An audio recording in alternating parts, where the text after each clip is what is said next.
Hello बच्चों, let's see the question. The question says that give any one example of public sector involved in secondary sector.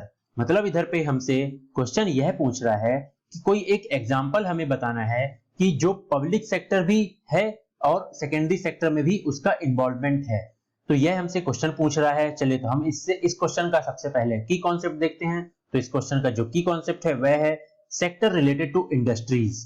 Industry से related कौन से sectors हैं, इधर पे हमें यह बताना है। यह हमारा की कॉन्सेप्ट है। चलिए अब हम इस क्वेश्चन का करेक्ट आंसर जानते हैं। तो आंसर है जो हमारा वह है secondary industry are those industry that take the raw materials produced by the primary sector and process them into manufacturing goods and process. मतलब इधर पे हमसे यह बता रहा है कि प्राइमरी सेक्टर में वह इंडस्ट्री आती हैं जो रॉ मटेरियल होते हैं। रॉ मटेरियल की सारी चीजें प्राइमरी सेक्टर में आती हैं और सेकेंडरी सेक्टर में सारे वह चीज आते हैं जो प्रोसेस करती हैं उनको, वह इंडस्ट्री सेकेंडरी इंडस्ट्री के अंडर पे आती हैं। चलिए तो हम इसको कुछ एग्जांपल के थ्रू जान लेते हैं कि पब्लिक सेक्टर इन्वॉल्व कैसे है इस चीजों में।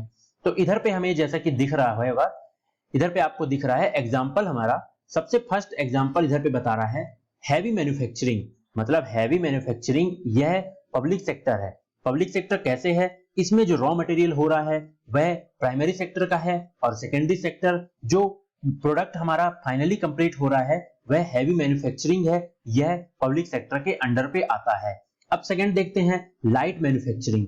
लाइट मैन्युफैक्चरिंग हम देखते हैं फर्स्ट रॉ मटेरियल जो होता है वह प्राइमरी सेक्टर में आता है और जो फाइनल प्रोडक्ट हमारा इधर पे निकलता है वह सेकेंडरी सेक्टर में आता है और यह पब्लिक सेक्टर का इन्वॉल्वमेंट इधर पे है। अब देखते हैं फूड प्रोसेसिंग।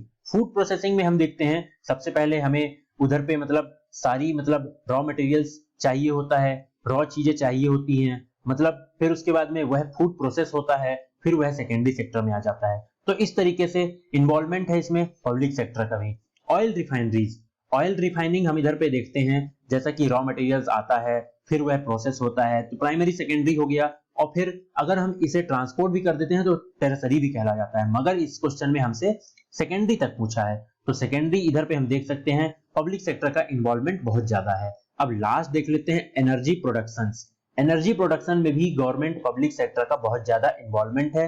रॉ मटेरियल्स जो होते हैं वह प्राइमरी में आते हैं और सेकेंडरी में जो गुड्स हमारा कंप्लीट फाइनली तैयार होता है वह सेकेंडरी के अंडर में आता है। जैसा कि मैं आपको बता दूं BHEL, Bharat heavy electronical limited, यह जो है हैवी मैन्युफैक्चरिंग के अंदर में आता है। तो इसका जो रॉ मटेरियल्स है यह जो फैक्ट्रीज जहां पे लगी होती हैं यह पूरा पब्लिक सेक्टर का इन्वॉल्वमेंट होता है।